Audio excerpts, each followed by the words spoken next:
Good afternoon, this is Gary Kavanagh here on TRSI. I'm here today with my friend and colleague Michael Dwyer. We are back from Rome, where we sadly did not meet the Pope, but certainly saw a lot of old stuff that had managed to remain standing for a very long time. Michael, how have you been? I've been very well. I thoroughly enjoyed going around Rome. It seems a ridiculous thing to say, but somebody who lived in the city for 6 years and has been there a number of times, I'd forgotten what a lot of stuff there is to look at. It's really quite cool, and it's kind of nice as well to be in a city which is in large parts quite beautiful. You forget what it's like to be surrounded by things, objects, structures made by other human beings that are beautiful and are intended and trying to be beautiful. It's rather lovely. And when they get around to doing some of it up, it'll look even better. Yeah. There's a lot of half-collapsed buildings that, bit of glass, steel, could look pretty good. Yeah, I think they may leave those there, Gary. Well, Italy isn't, a terribly rich country anymore, Michael. I'm sure it'd be quite expensive. So I understand their reticence. I suspect that if they really wanted to, they might get some donors in. So, given that it is Christmas, and given that we missed last week, we've got a special treat for you all. A conversation about why war is a good thing, and peace is heavily overrated. Also hugs, Michael. Hugs are also terribly overrated. I, for one, am sick of Peace and Love's unblemished record of positive PR. It's gone on too long, and they deserve to be brought down into the mud where everyone else lives. What's that quote, which is, I'm sure, always misquoted and misattributed? The Italians had 500 years of internecine warfare, conquest, rapine, and pillage. They gave us Da Vinci, Michelangelo, Raphael, and the Renaissance. The Swiss had 500 years of unbroken peace and prosperity. And what do they give us? The cuckoo clock. Which, of course, the only problem with that is, of course, one of the reasons why the Swiss really started betting hard on peace and prosperity was because during the 30 Years' War, the Swiss had an absolutely horrible time of it and got slaughtered in their thousands. I think that's from The Third Man, actually. But yes, it is regularly quoted. It also, to be fair to the Swiss, really, really plays down the impact of Swiss mercenaries. Yeah, definitely. And here's a quiz question that will probably come at somebody's table quiz this year. The Swiss men are by law not allowed to enroll in any foreign army across the world except for one. This was introduced in order specifically to stop the Swiss getting involved in mercenaries. The great mercenaries, before you had Scottish mercenaries, Irish mercenaries later on, but before that you had Genovese, bowmen, but the big ones, Swiss halberds and others. But there was one group or one army that Swiss men are allowed to join. Do you know what it is, Gary? I do, actually. Go on, tell the people. Why don't we leave that for the end, Michael, as a cliffhanger? Teaser to keep it with us. Okay. We're going to talk about an editorial in the Irish Independent, Michael. Yes. Earth is too small and life too short for anything but the pursuit of peace. Okay. I don't have a lot of patience for, shall we say, Hallmark style peace and love talk at the best of times. But I'm going to give you the last paragraph of this article, Michael. Here is some sage advice on the subject from US writer and activist Marge Piercy. The best gift you can give is a hug. One size fits all, and no one ever minds if you return it. Mm-hmm. It also contains the line, it is seldom our differences that divide us, but our refusal to accept them. It is seldom our differences that divide us, but our refusal to accept them. Wow. So it's not what is about us, it is not what about us that is different that makes us different. It's something that isn't. Whoa. Just blew my mind, Gary. Just blew me away. It also contains it contains a quote from Cicero, which is, I prefer the most unfair peace to the most righteous war. Now, I have not read, Michael, shamefully, most of Cicero's letters to his friends. So I don't know what the context of that was, but I would also say that that's a terrible stance to take. I did read letters, Cicero's letters, a very long time ago when I was a young and callow youth, and can remember almost nothing of them. Also, it's hardly the point anyway. The point of the war. It's if it, that we're presumably the point that they're addressing now is not a question about whether there's a good war or a good peace or a bad peace or a good war or a bad war. There are maybe other things to take into consideration here. But okay, what is the point of the article? Is it simply saying the Israelis should stop? Is it as simple as that, and they just had to get in 1,500 words before they could get there? Oh no, this isn't. Gaza is mentioned, but this is not about Israel, Michael. This is a global call for hugs. Oh, sorry. This is a Christmas editorial. Oh yeah. It even references Bethlehem. Oh, little town of Bethlehem, how still we sleep tonight. Oh, it's got a good line I thought you might particularly like, Michael, given your interest in theology.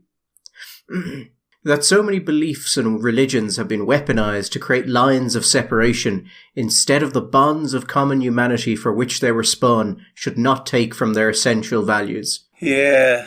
Is that your read of theology and the formation of religion, Michael? Is the modern church with its sure aren't we all the same, let us all join hands? Is that where we go? There are religions, there are denominations and churches that certainly would follow the line that we're all the same, that everything we have is just as a consequence of the cultural conditioning that we've received. We were born into this particular culture and therefore we hold these beliefs.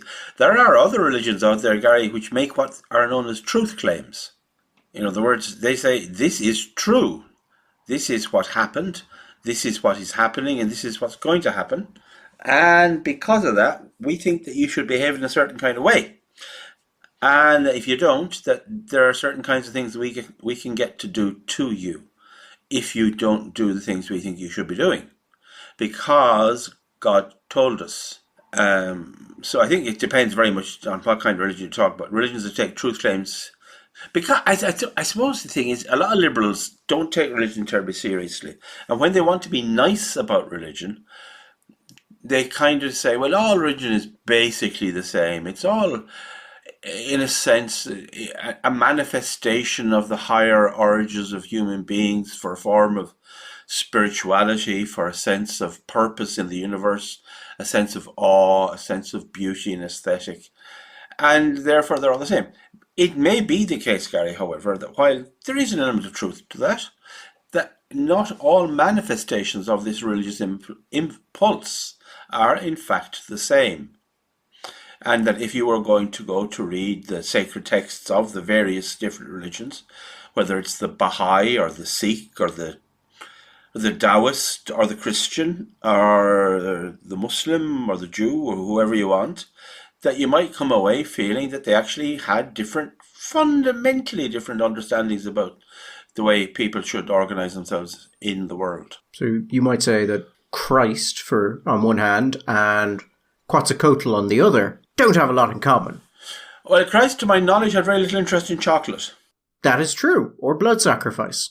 No, you couldn't actually say that, because, of course, Christ is the ultimate and the final and definitive Holocaust. He is the last sacrifice. He is the figure who takes on to himself all of the sins of the world and sacrifices himself for the world. Therefore, meaning that no more sacrifices shall be needed.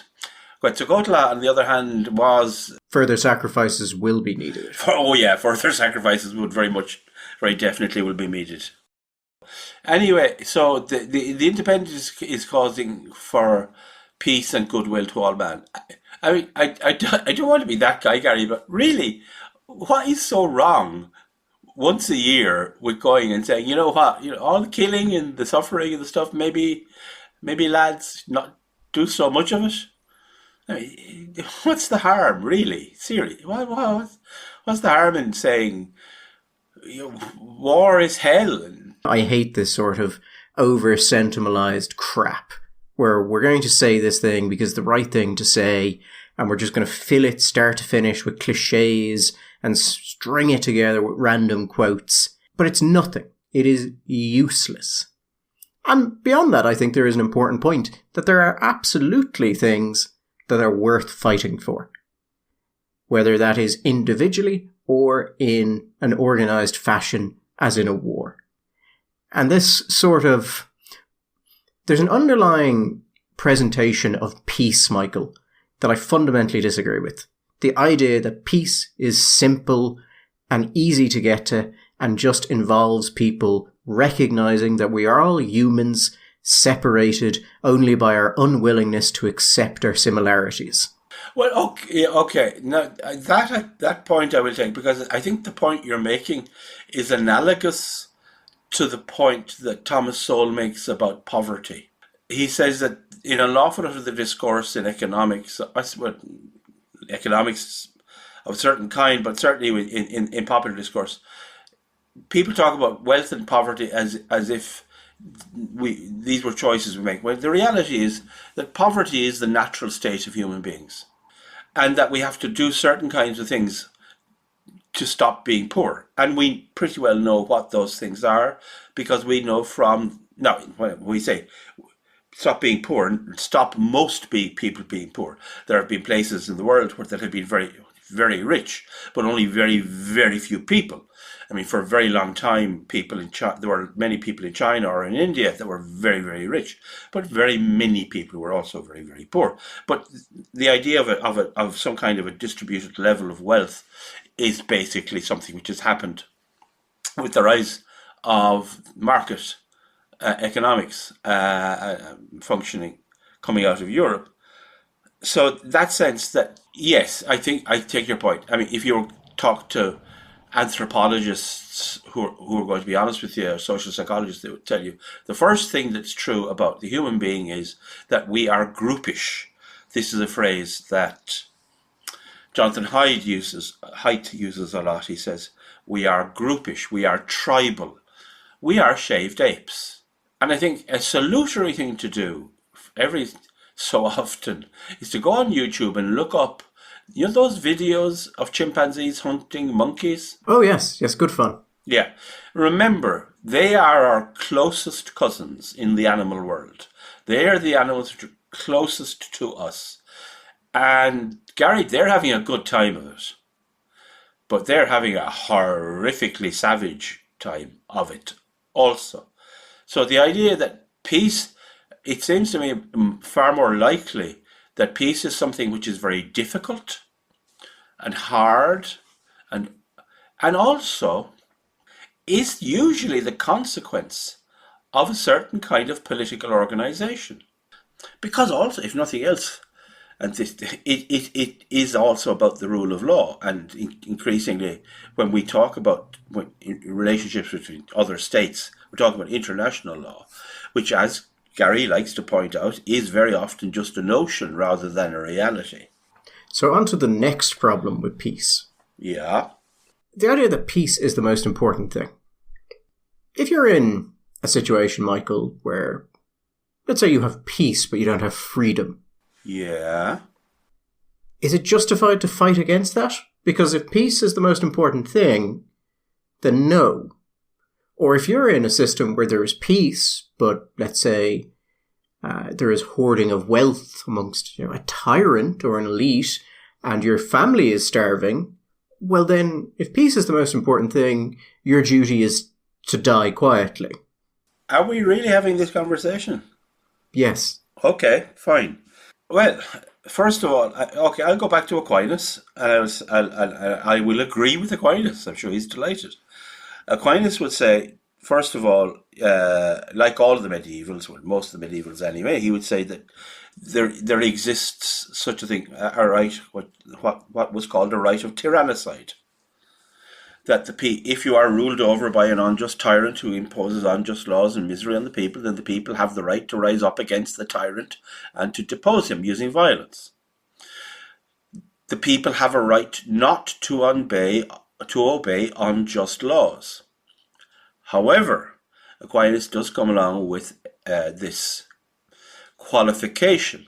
He says, laws are so necessary to the well-being and order and peace of a society, of a community, that we have to be very careful about how flagrant, how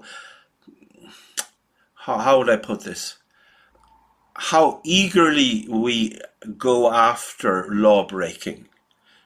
Just because a law is in itself unjust doesn't mean that necessarily we are justified in breaking it.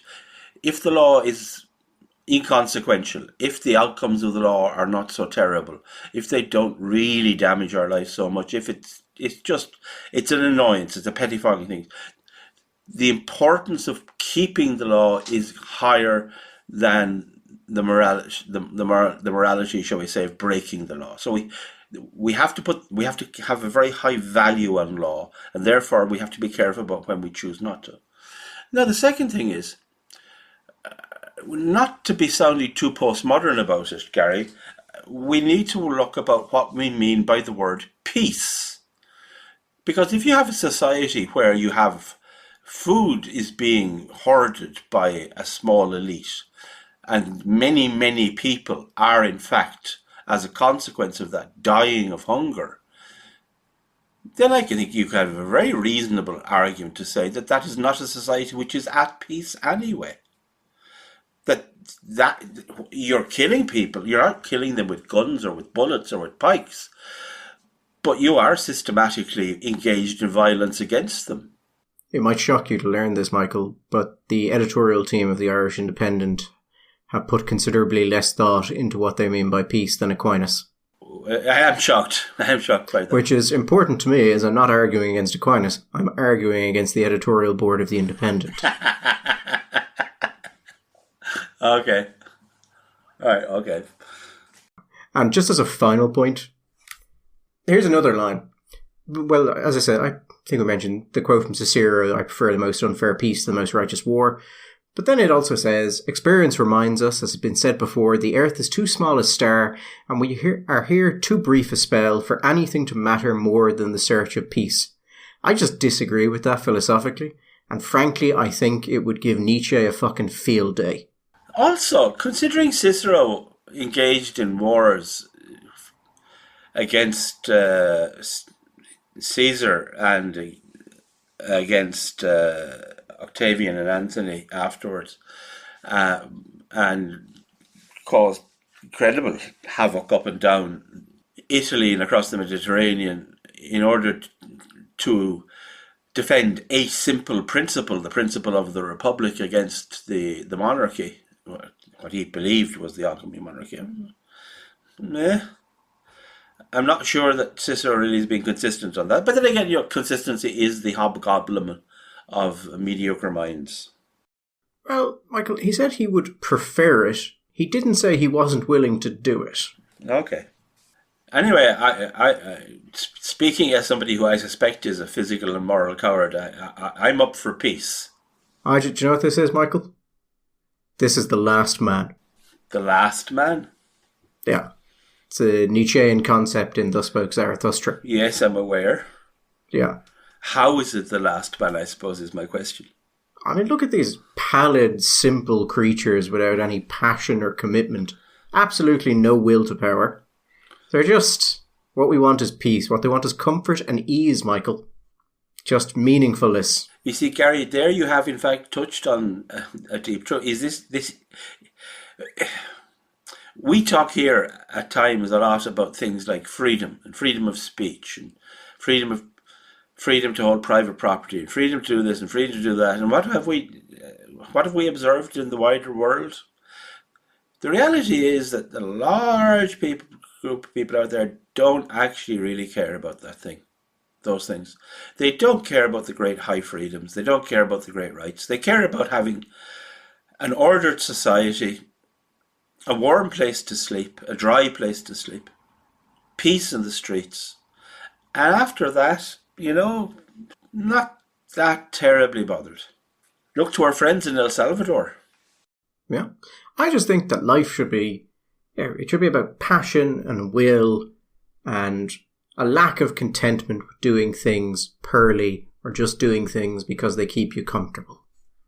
And all of this peace talk, Michael, that's all that is. Well, I noted your use of the word should there, Gary, not the word is. I would hate to speak for others. Well, indeed. And I'm sure, you have largely. We live in, according to the Fraser and Cato Institutes, the fourth freest country in the world. So I think you have a large degree of freedom in order to pursue that life that you describe as being the life worth living. No, the age of warlords is done, Michael. At least for the moment. Oh no, the age of warlords is not done, Gary. You hang around long enough, the age of the warlords is on its way back. Can I be honest with you, Michael, given that it's Christmas? Go on. I picked this entire topic and this entire conversation so at the end of it I could make a single joke about the last man. And as it came to make it, I realised I had entirely forgotten the joke and I didn't write it down anymore. I hate that. So I had a moment of just frantic, what the fuck did Nietzsche say in Thus Spoke Zarathustra? What was I going to make a joke about? Was it a joke about a little man with a massive ear going around? So that was a long conversation with no payoff. You know, there's something that we don't do, Gary, that our friends and colleagues over there in the Sarah Ryan and John McGurk show do.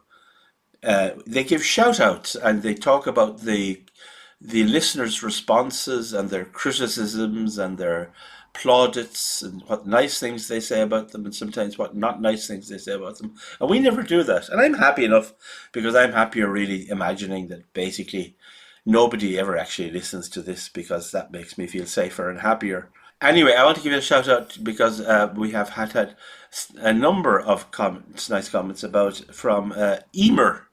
I want to say hello to Emer and wish her a fröhliche Weihnachten.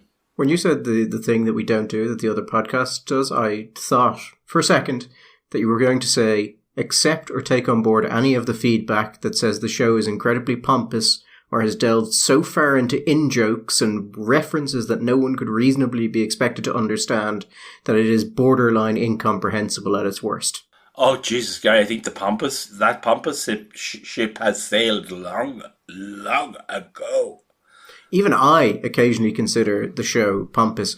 And to situate that properly, I am a man who has taken LSD and hiked up a mountain so that I could get to the top of it as the sun came up and listen to jazz. Like, I know pompous. Oh, God. I hope. And even I recognize the accuracy of that critique.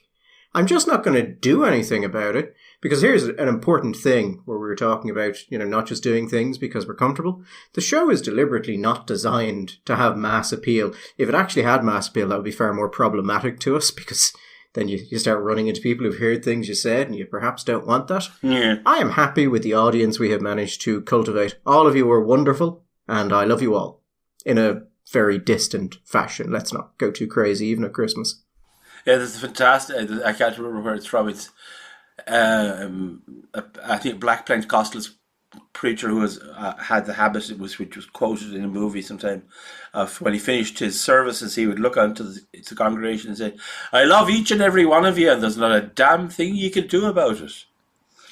Now, one thing I did want to very briefly mention, because actually, weirdly, I had a number of people coming up to me in different places over the last couple of weeks, and the subject of the far right and what is the far right and all that and fascism and blah blah blah had come up, and somebody mentioned to me that I had mentioned before. I just wanted to direct them towards, now, Gary, there are a million books on the subject.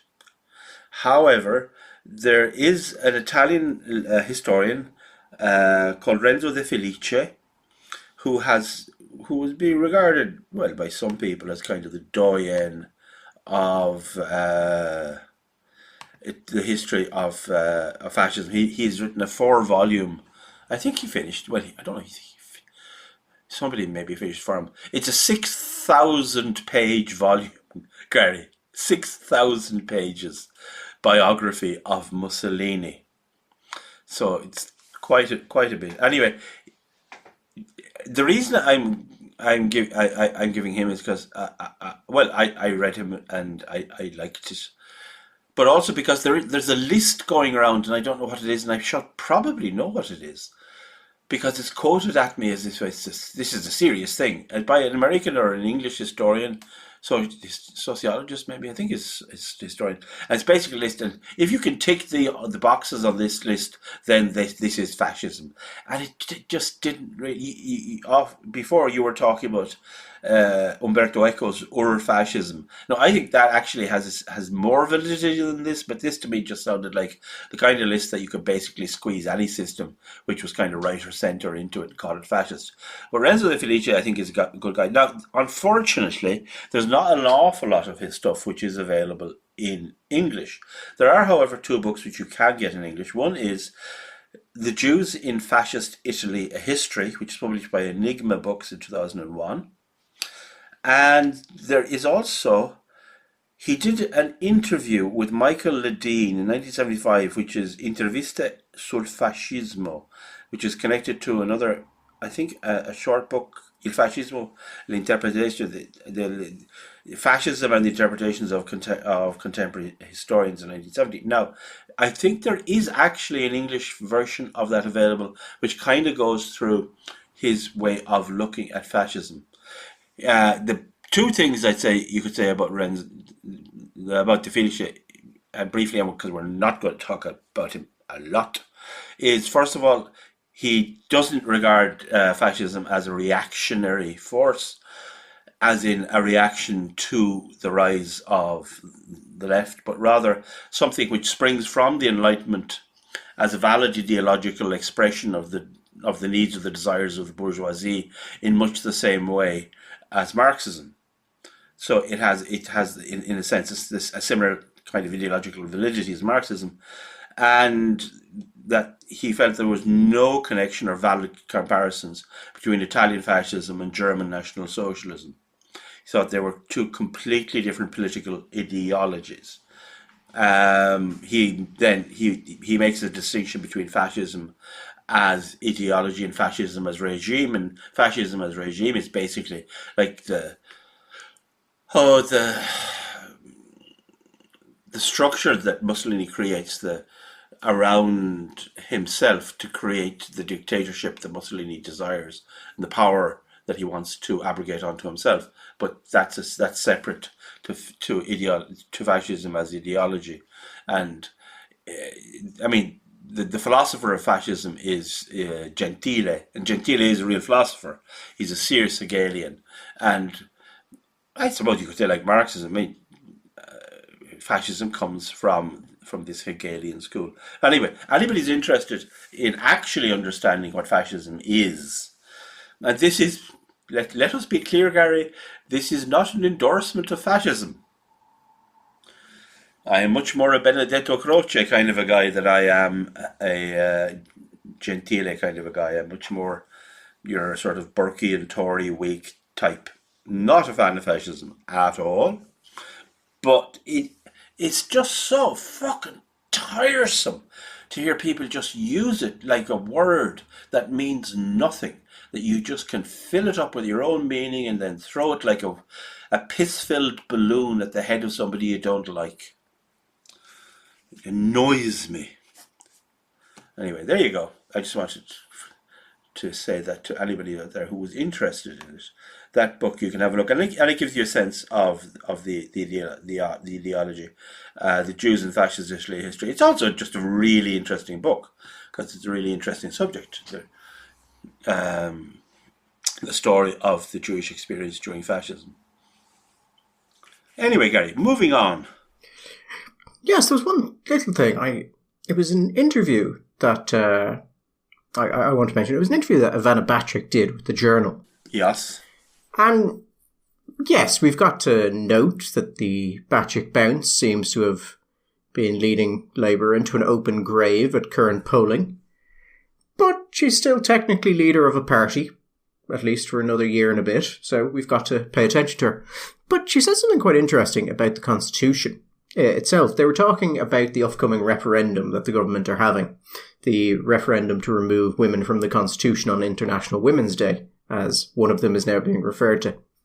And she said that she was very concerned that Labour might not be able to support a yes in it.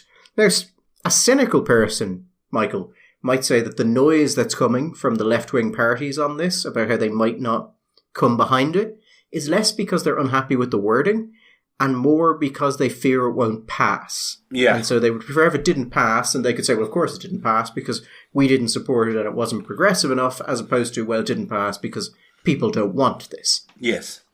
But that would be cynical, Michael. Very. But she said twice in the interview, once in relation to a particular article, Article 41.2, and once just in relation to the Constitution in general, but she twice called the Irish Constitution an embarrassment.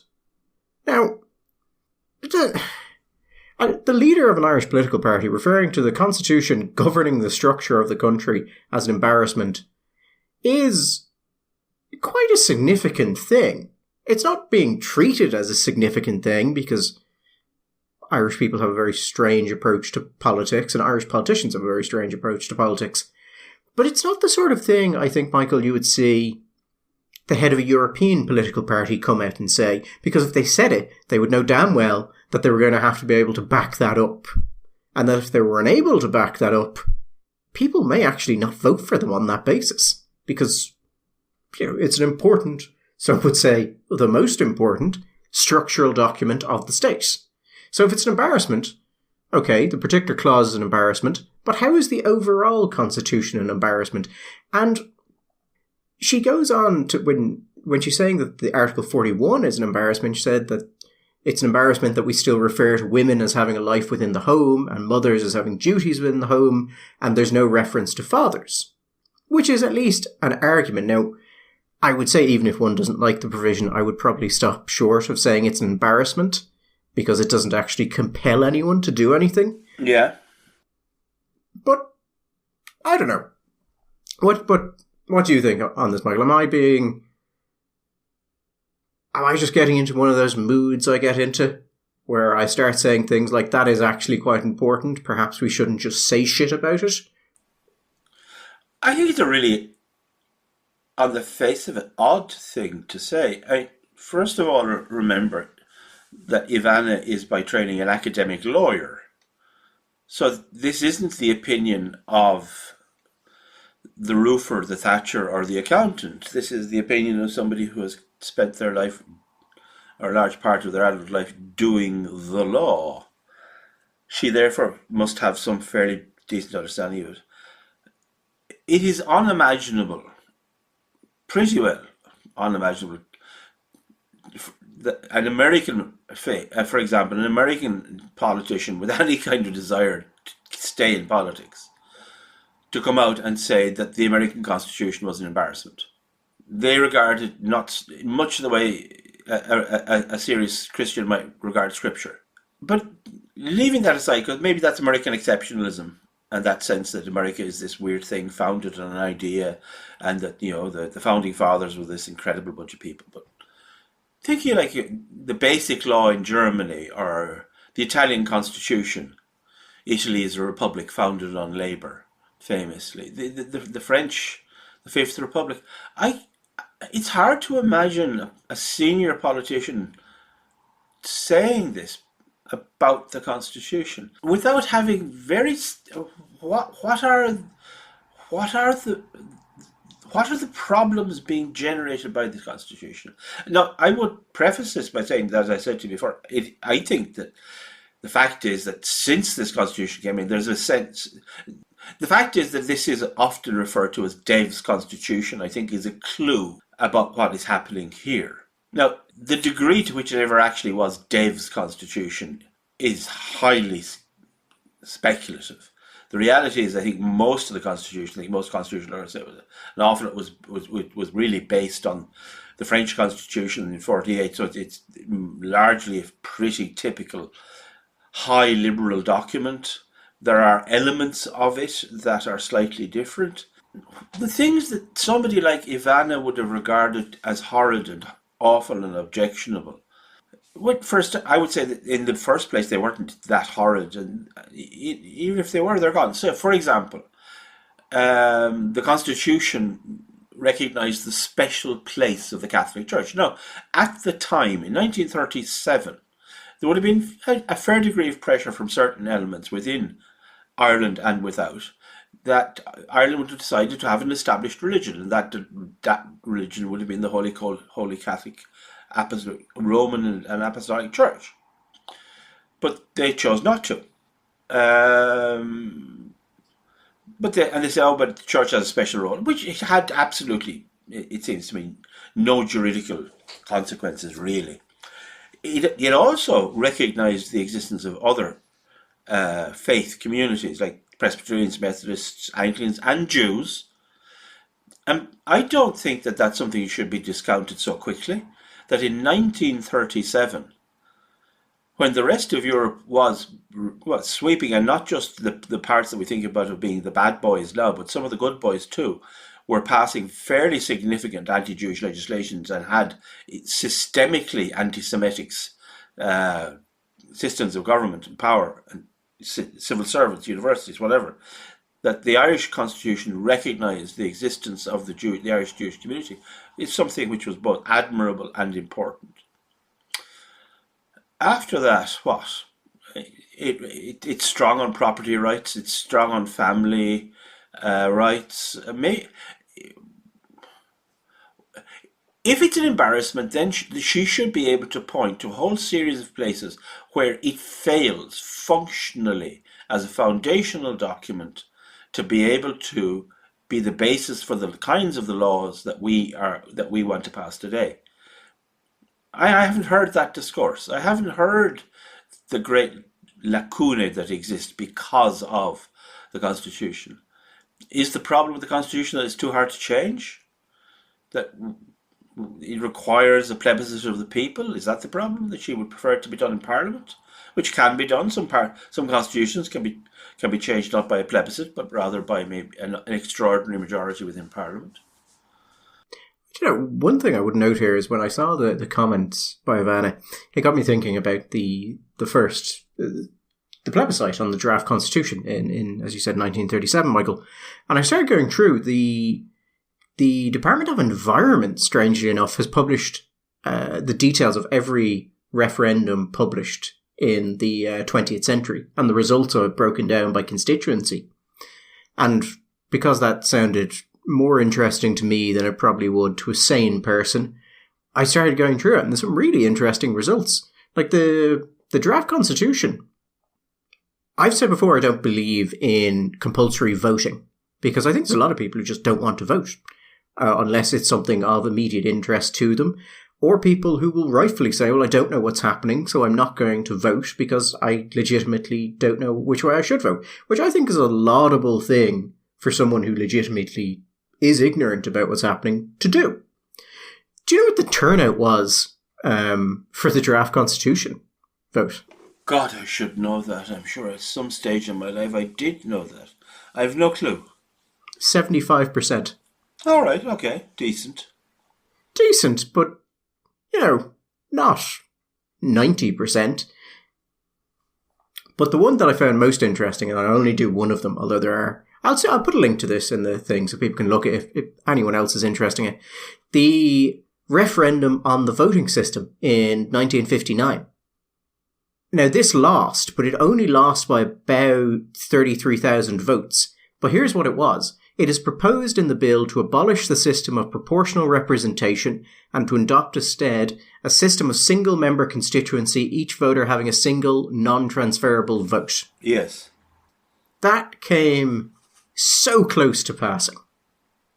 453,000 against 486,000. Mm-hmm. And if it had, very different country nowadays. Was that held at the same time as the presidential election? I don't rightfully know. It was in June of 1959. Oh, sorry. Yes, it was. It was the same day as the presidential. It was the 17th of June. That was one of the curiosities of it, was that De Valera won the presidential election fairly handily in 59, but lost Fianna Fáil, that is, lost that referendum. So there was a significant Fianna Fáil vote which said, no, we like it the way we have it. And also there was a sense at the time that if we were to bring in single party constituencies, that you would effectively be creating a permanent majority for Fianna Fáil. Yeah, you see, I went through the actual voting pattern per constituency, and you see some really weird stuff. Like, Clare voted in favour of it, as did Donegal. And Galway. So there's weird spots around the country where it seems to have been quite popular, presumably where there was the most support for one of the parties, and it reflects that. It's interesting. No, it would. Yeah, it would be interesting. But I don't see why it's an embarrassment. But this is.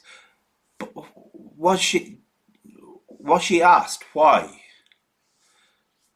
Give me 5 reasons why it's embarrassing, Ivano. Michael, it was a journal interview. Oh. Mea culpa. It may be that she didn't mean the Constitution entirely at all, and she meant both of them to refer to these provisions.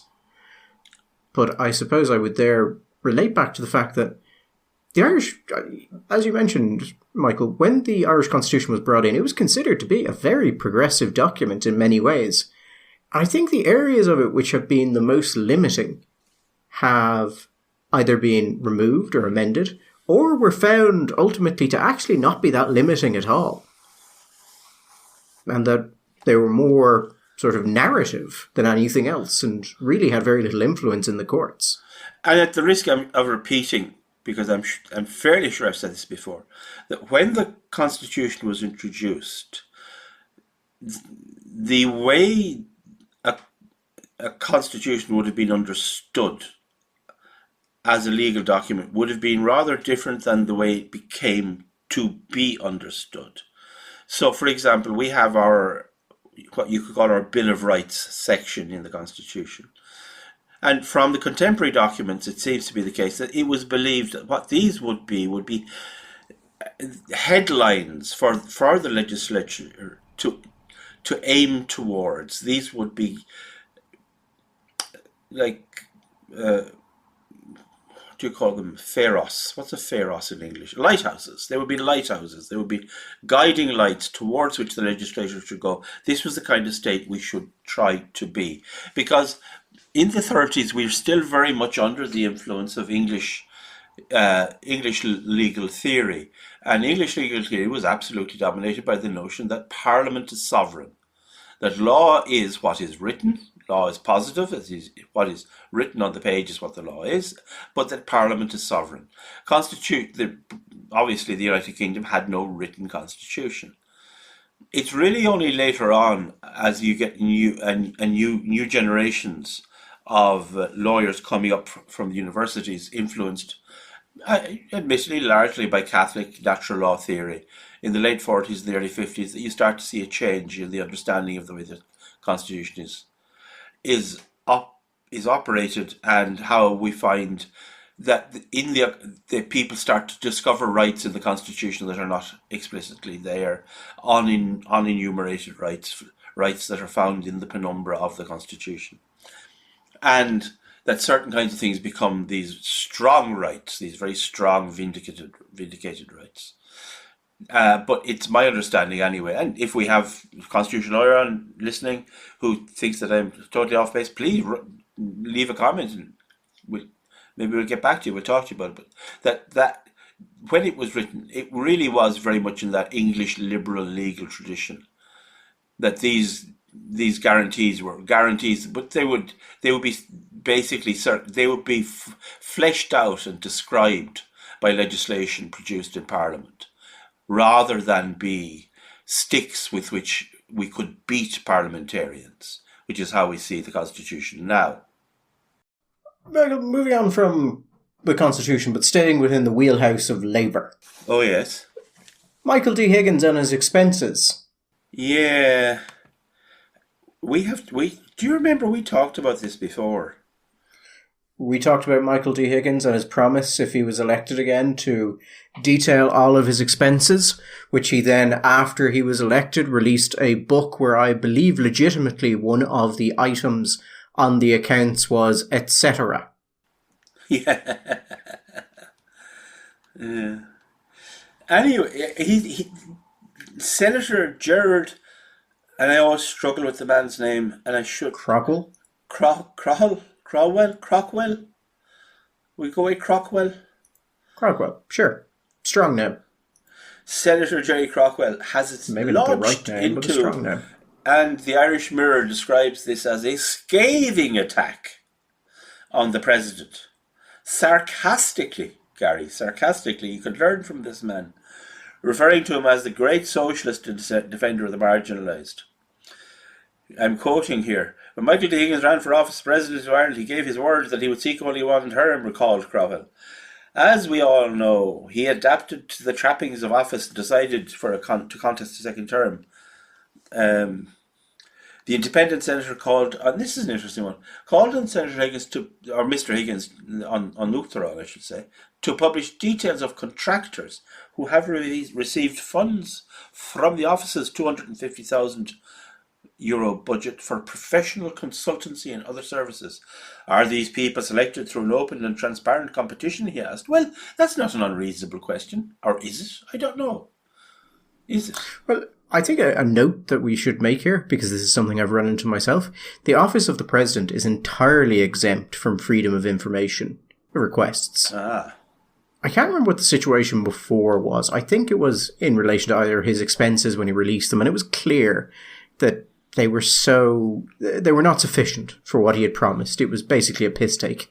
So I'm not sure if I tried to look into it on that, or if it was about some of the overnight and travel subsidies that were paid out, where the numbers that were given were so high that it either had to be an extraordinary amount of people or payments at above the civil service rate, which would be the standard that would be done. But yeah, totally exempt from freedom of information legislation. One of the things that seems to annoy Jerry particularly is the spend on communications, Gary. The president spent €85,000 on communications. And Jerry comments, given the fact that the president and his wife's every utterance is reported widely in print, radio and on TV, what on earth does he pay for? I would, not having seen the accounts, but only having seen Crowell's explanation of them, my immediate thought is that that's probably a member of staff. It's in the right kind of ballpark for someone in that position for the president. That is what I would have thought too. But from the breakdown that was given afterwards, it seemed to imply that the total figure for salaries was actually separate from that. Yeah, because I remember he got into trouble at the last election because there was claims he was staying in a €3,000 a night hotel suite in Switzerland. Yes, on Lake Geneva. Well, I mean, that sounds lovely. This is going to sound, admittedly, I would imagine to listeners a bit strange, but €3,000 a night for a suite in certain hotels is actually not bad at all. In other areas, it's incredibly high. But it depends what you're looking for, basically. Is it unusual for a high-ranking state official? In Ireland, yeah, probably. In Europe, if you're dealing with, let's say, the French president, I would say no. I would say not even close to it. I saw a documentary once about the kitchens in the Élysée Palace. Oh, Gary, I don't think the kitchens in Oris and Luchthansa match up to it at all. It was fantastic. There was a whole section on the head chef, the chef de cuisine, working with different people who were trying to supply baguette to the Élysée, and it briefly made me want to be French, Gary. That a country took their bread rolls quite so seriously. I think if you're French, you'd be proud. Because these are the important things in life. I have generally found when dealing with the French, and not just the French, there's a number of other countries that have this, and it's very different than Ireland. There is an assumption and a belief that high-level representatives of the state should appear in a certain fashion and should stay in certain locations and should present to other countries in a particular fashion, where that fashion can be ostentatious or expensive or whatever. But it has a certain level to it that they like. Whereas in Ireland, I think if we could get the president to go around in sackcloth and ashes, there would be a significant amount of people who would say that was appropriate. Yeah, and to be honest with you, of all of the various things that Michael D. Higgins has done to the presidency and during the presidency, where he has spent his nights when visiting Lake Geneva and what he has spent in his communications really is low down the list. And also, by the way, we will see. I doubt that his popularity ratings would shift 1 percentage point on the basis of this particular article becoming popular or going viral. No, not at all. One thing that I did find quite interesting is during the week when the Irish Independent noted that Peter Casey was considering running for office, there were a number of comments from people who would not be very strongly of the right, making the point that Higgins' expansion of what the president is expected and allowed to comment on may come back and bite those people pretty quickly in the ass if Casey gets in. I understand the concern that people have. But actually, ultimately, that won't be Peter Casey's choice to make. Peter Casey might want to make that choice. It will depend largely on the energy or the interest of the government of the day. Michael D. Higgins has been allowed to behave as he has because the government of the day has allowed him so to do. We are told often, and maybe apocryphally, that when Mary Robinson was elected president in 1990, for the first 2 years of her presidency, when Charles J. Haughey was Taoiseach, Mary couldn't go for a walk in the garden without permission from the Taoiseach's office. That to say she was held under a tight leash would be to understate the circumstances. Every jot and tittle, every dot was dotted, every T was crossed.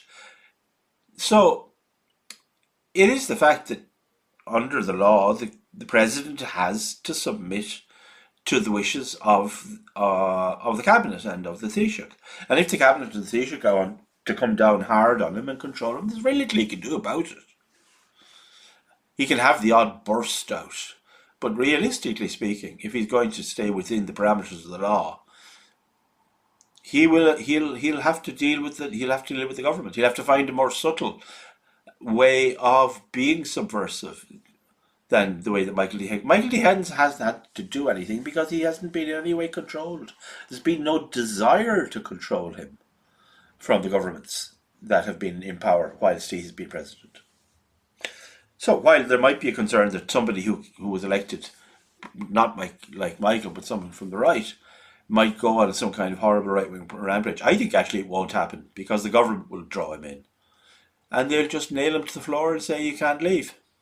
And I think that might be an appropriate image to end this on, given it is, after all, Christmas, Michael. Absolutely. It's a nice Christmassy image. A president with his feet nailed to the floor of Arsenal Lutheran. Well, I meant just the general image of a man getting nailed to something.